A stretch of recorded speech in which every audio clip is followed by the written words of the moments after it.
আসসালামু আলাইকুম। নিয়মিত বাংলা সংবাদে আপনাদের স্বাগতম। শুরুতেই থাকছে শিরোনাম, এরপর বিস্তারিত। গণহত্যার বিচার করতে শেখ হাসিনাকে প্রত্যার্পণের দাবি জানাবে বাংলাদেশ, টাইমস অফ ইন্ডিয়ার প্রতিবেদন। ভারতের প্রতিরক্ষা মন্ত্রীকে হুঁশিয়ার করলেন জয়নুল আবেদিন ফারুক। ঠাকুরগাঁও সীমান্তে বিএসএফের গুলিতে কিশোর শ্রী জয়ন্ত নিহত। এবং সবশেষ জানিয়ে দেব, ছাত্র জনতার আন্দোলনে দেশ মুক্ত হয়েছে বলছেন মির্জা ফখরুল। গণহত্যার বিচার করতে শেখ হাসিনাকে প্রত্যার্পণের দাবি জানাবে বাংলাদেশ। বাংলাদেশে জুলাই গণহত্যার পর পেরিয়ে গেছে 1 মাস। এবার সেই রাষ্ট্রীয় হত্যার বিচার চেয়ে পালিয়ে যাওয়া সাবেক প্রধানমন্ত্রী শেখ হাসিনাকে ভারত থেকে ফেরানোর পরিকল্পনা করছে বাংলাদেশের নতুন অন্তর্বর্তীকালীন সরকার। টাইমস অফ ইন্ডিয়ার প্রতিবেদনের সূত্রে জানা গেছে, বাংলাদেশের আন্তর্জাতিক অপরাধ ট্রাইব্যুনালের আইসিটি নবনিযুক্ত প্রধান আইনজীবী মোহাম্মদ তাজুল ইসলাম সংবাদ সংস্থাকে বলছেন, শীঘ্রই আইসিটির কাছে মানবতাবিরোধী নানা অপরাধ এবং গণহত্যার মামলায় শেখ হাসিনা সহ অন্যান্যদের বিরুদ্ধে গ্রেফতারি পরোয়ানা জারির আবেদন জানাবে ঢাকা। তাজুল আরও জানিয়েছেন, এরপর তারা আন্তর্জাতিক অপরাধ ট্রাইব্যুনালের কাছে আবেদন করবেন। হাসিনার বিরুদ্ধে অভিযোগের প্রেক্ষিতে দেশের নানা প্রান্ত থেকে যাবতীয় তথ্য প্রমাণ সংগ্রহ করা হবে। সত্যতা যাচাইয়ের পর সেই প্রমাণগুলিকে একত্র করে আন্তর্জাতিক ট্রাইব্যুনালের সামনে পেশ করা হবে।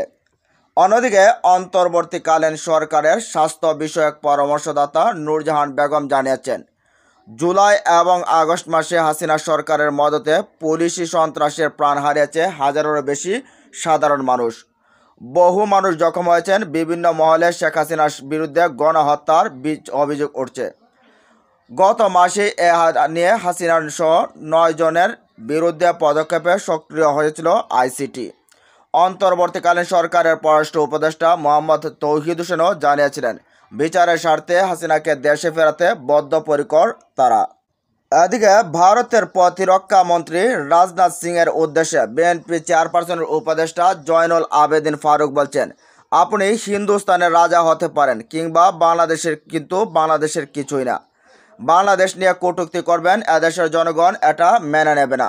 জাতীয় প্রেস ক্লাবের সামনে বাংলাদেশ জাতীয়তাবাদী মোটর চালক দলের উদ্যোগে খুনি হাসিনার দোসররা এখনও রাষ্ট্রীয় গুরুত্বপূর্ণ পদে বহাল এবং দ্রব্যমূল্যের বৃদ্ধি সিন্ডিকেট হোতাদের চিহ্নিত করে গ্রেফতারের দাবিতে এক অবস্থান কর্মসূচিতে তিনি এসব কথা বলেন।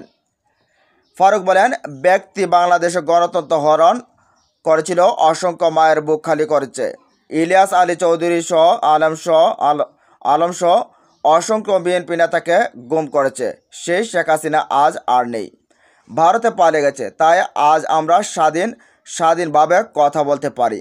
তিনি বলেন, আজ শেখ হাসিনা নাই, তারপরও কেন আমাদের রাজপথে দাঁড়াতে হবে? কারণ আমাদের ভয় হয় শেখ হাসিনার 16 বছর শাসনের বাংলাদেশের অর্থ লুটপাট করে বিদেশে পাচার করেছে, গরিব দুঃখীর পেটে লাথি মেরেছে। তার দোসর বিভিন্ন জায়গায় এখনও প্রতিষ্ঠিত, তারা আবার ষড়যন্ত্র করার চেষ্টা করছে। তাই অন্তর্বর্তীকালীন সরকারকে বলবো, তারা যেন আবার সুযোগ নিয়ে বাংলাদেশের মানুষদেরকে শোষণ না করে। বিরোধী দলের সাবেক চিফ হুইপ বলেন, হিন্দুস্তানের প্রতিরক্ষা মন্ত্রী, আপনি হিন্দুস্তানের রাজা হতে পারেন কিন্তু বাংলাদেশের কিছুই না। আপনি বাংলাদেশ নিয়ে কটূক্তিপূর্ণ কথা বলবেন, বাংলাদেশের জনগণ এটা মেনে নেবে না। পূর্বে কখনো মানেনি, এখনও মানবে না। আপনি বাংলাদেশকে বাজারে রূপান্তরিত করবেন, সেটা হবে না। আপনি শেখ হাসিনাকে গোলামের সরকার পান নাই। এটা কিন্তু আবু সাইদের রক্তের সরকার, ছাত্র জনতা গণ আন্দোলনের সরকার। এর সরকারকে অবহেলা করার কিছু নেই। অন্তর্বর্তীকালীন সরকারের উদ্দেশ্যে তিনি বলেন, আওয়ামী লীগের দোসররা এখনও বিভিন্ন অধিদপ্তর মন্ত্রণালয়ের সপদে বহাল আছে। তারা এখনও থাকে কি করে? অবিলম্বে তাদের ব্যবস্থা করুন। অবস্থান কর্মসূচিতে আরও উপস্থিত ছিলেন বিএনপির ধর্ম বিষয়ক সম্পাদক রফিকুল ইসলাম জামান। এদিকে ঠাকুরগাঁও সীমান্তে বিএসএফের গুলিতে কিশোর জয়ন্ত নিহত।